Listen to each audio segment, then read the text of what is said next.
Coach Joe here with the Axiom Fitness Academy, and I have my man David Crump here with me as well. And in this video, what we want to do is we want to give you guys kind of our thought process around what you might know as supersets, we call biplexes. Really, it's how do we go about making sure we're choosing good exercises to pair together. Good exercises. There's so many ways that we can do it. We're going to cover not only some of our favorite ones, but the ones that we think probably make the most logical sense when it comes to working with a broad population. Not to say, Joe, there might be some scenarios outside of this, right? But this is more so giving you guys a foundation to work with probably the majority of clients that you're going to work with, okay? So the first thing that we want to go through is just talk about the fact that within any of our supersets or our biplexes that we're looking at, generally in your mind as the coach, you're going to want to have identified what is the primary movement here. Like what's the one where if I only got to do one of these two, it's the one that I think I'm going to get the most out of. Because that's also going to help you make sure you're putting that one first.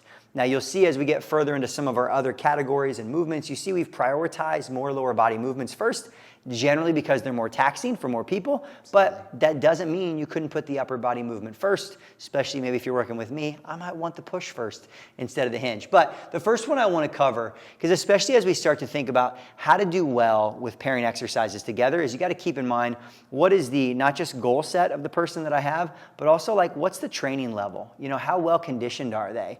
Is this their entrance into training? They've never really done a lot of strength training before. Well, initially as you do this, this is where a primary movement, and this you could truthfully apply any of our movement categories, our lunge, our squat, our hinge, our push, our pull, as one of those primary movements, paired together, not with another compound move, but actually with something that we might consider to be an accessory move. You can see here too, I like to give core its own category, right? That's why it's kind of one of our movement categories. That could be a great pairing here. Let's say, for example, I have a newer client and they haven't really trained before, and I'm really getting them better at something like goblet squatting. You know, and goblet squatting in and of itself does have a fair amount of core that we're training in it, but maybe I want to offset some of that. So for me, something like a goblet squat, if I wanted to train the core, well, I could do something like a lateral plank variation, something that is not going to be, and this is the theme you're going to find amongst a lot of these, it's not going to be overly taxing on the same area of the body, right? Because I could do this goblet squat and then put them right into a front plank. But guess what? Both of those moves are taxing quite a bit of the anterior and posterior core. Yeah. So although for someone strong like Dave, okay, that could probably be acceptable. Maybe for a newer client, we're going to want to make sure we offset that. This could also be for someone like, hey, you know what? I'm only going to get through maybe 3 to 4 supersets in this workout with this newer client, but I know they have some accessory goals, right? They want to train a little bit of arms. Well, nothing says that I couldn't pair this primary lower body movement with like an accessory arm exercise. I think the main thing that we're thinking about, especially in this first one, is that we've got a primary movement that may be taxing for this client. So we want to make sure whatever exercise we do next is not going to overwork, not just the same areas, but maybe overall it's going to feel like a much easier exercise for the system.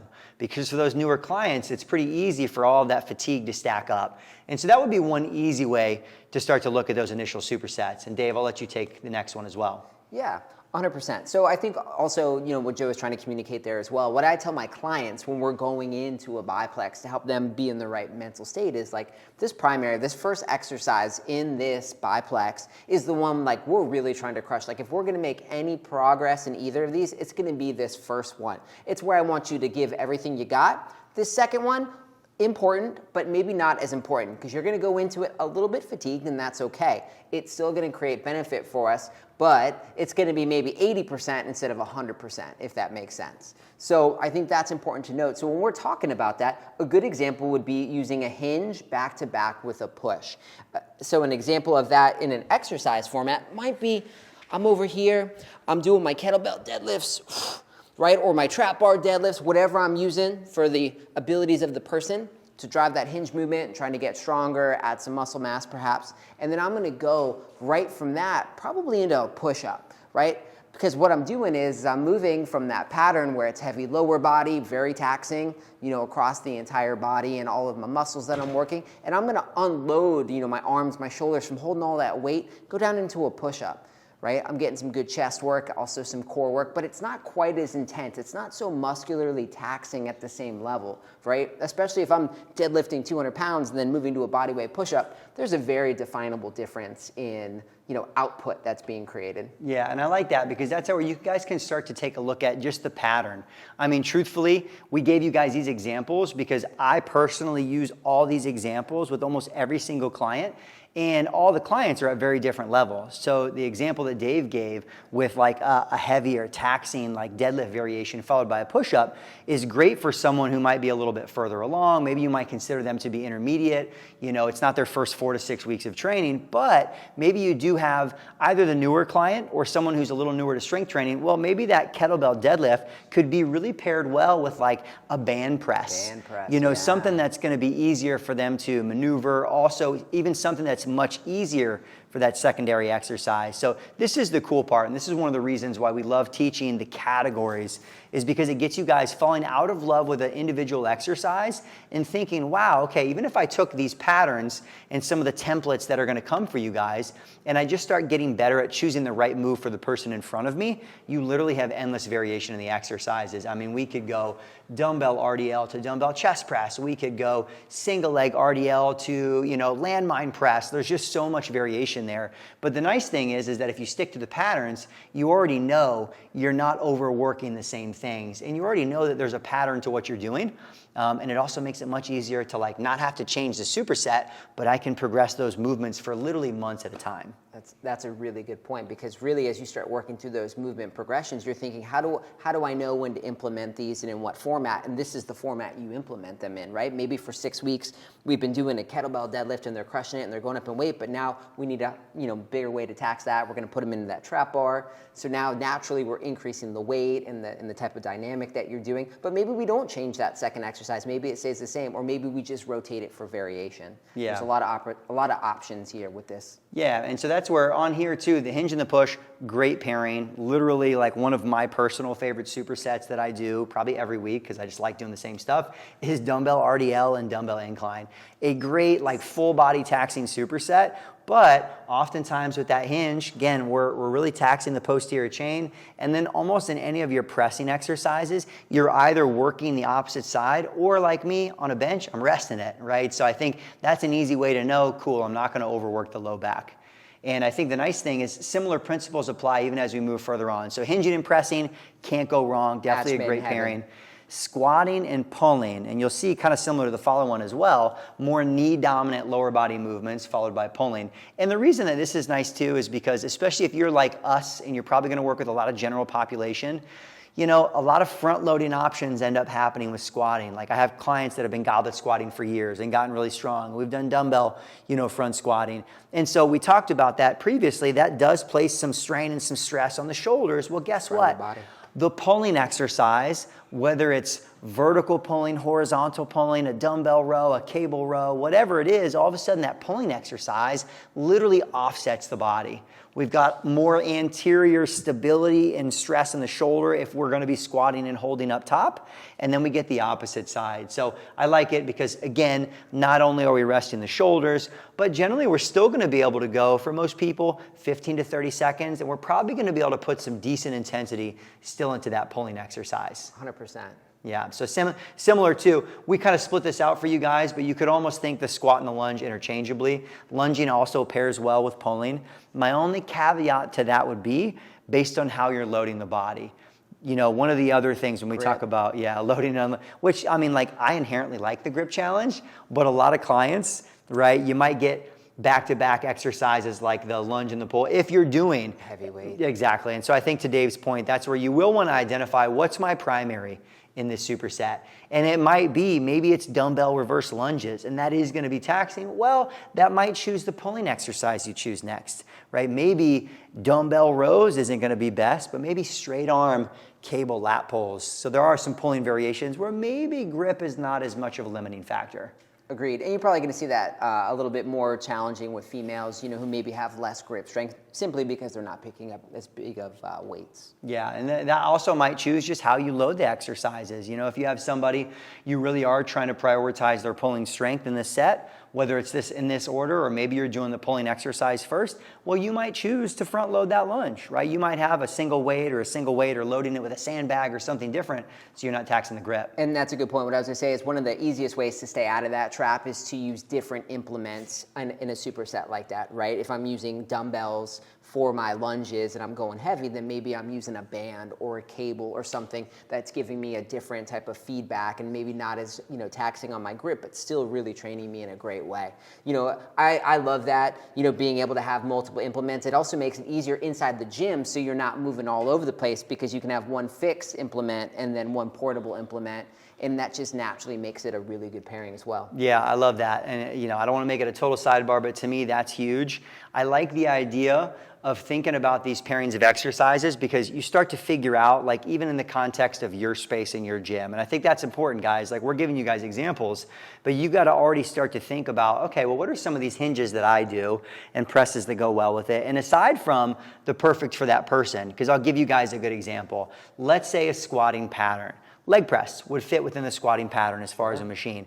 Great exercise, right? Let's say in my mind, I'm like, oh man, the leg press and the lat pull down would just be a great superset. And although physiologically they would, logically in the gym, right? Logistically in the gym, it's probably not going to go well, because what's going to happen as soon as you leave the leg press? Oh, someone's going to hop on that bad boy, start banging out their set, and then talking on their cell phone in between. Yeah, and then all of a sudden, like, you're going to kind of look like a ding-dong to your client, because it's like, well, this is probably something we could have thought out. So I think as you think about that too, that's another little aside within this, is as you do pair together implements, if you're going to use something that's a fixed machine that someone else might take and use, make sure you pair it together with a mobile piece of equipment, because not only is that nice and efficient within your training session, but it's less likely you're going to have to readjust on the fly as someone comes in and swoops up your equipment. Exactly.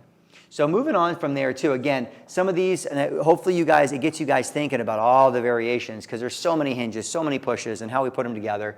Last one on here would also be push-pull, right? If you're like me, you just want to train upper body? No, I'm just kidding. That's it. And then not only pushing and pulling can just be great too, because as we mentioned, similar with like the squat and the holding, you're offsetting different sides of the body. You're still able to. I find with this one too, even for some of those earlier on clients, because the lower body is so taxing, the upper body might be less so. You can generally go like two relatively intense exercises back to back. I don't know if you find the same thing. Yeah, that's one of the few times where it's like maybe they're both kind of primary exercises, and you're able to give 100% in both of these instead of the second one having to take the back seat a little bit. Yeah, and that way it's like, maybe you got your male clients, they like to train a little bit more upper body. Here's a great way to still stick to our superset style and still get that as well. And be efficient with your training, still be able to train pretty intensely. And then same across the board, we could still have a harder one, an easier one, less complex and complex.